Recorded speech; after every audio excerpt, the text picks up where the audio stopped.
আন্দামানের Havelock দ্বীপের একটি সুন্দর এবং জনপ্রিয় সমুদ্র সৈকত হচ্ছে কালাপাথর বিচ। এটি হ্যাভলক দ্বীপের একটি অন্যতম প্রধান আকর্ষণ। সৈকতের সাদা বালি এবং চারপাশের সবুজ প্রকৃতি এটিকে একটি আকর্ষণীয় স্থান করে তুলেছে।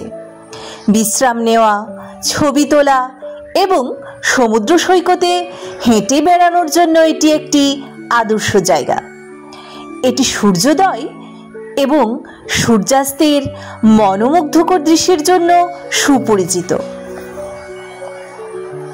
কালাপাথর সমুদ্র সৈকত আপনাকে সমুদ্র সৈকতে আরাম করার পাশাপাশি তীরে আছড়ে পড়া প্রাণবন্ত ঢেউ দেখার জন্য যথেষ্ট সময় দেয়। এই সমুদ্র সৈকতটি সবচেয়ে শান্তিপূর্ণ পরিবেশের একটি, যেখানে আপনি আপনার আত্মাকে আশ্চর্যজনক পরিবেশের মধ্যে আরাম করার জন্য পুনরুজ্জীবিত করতে পারেন। যদি আপনি সোনালি রোদে ভিজতে ভালোবাসেন, তাহলে আন্দামানে ছুটি কাটানোর সময় সেরা রোদ পোহাতে অভিজ্ঞতার জন্য এই সমুদ্র সৈকতে যেতে ভুলবেন না।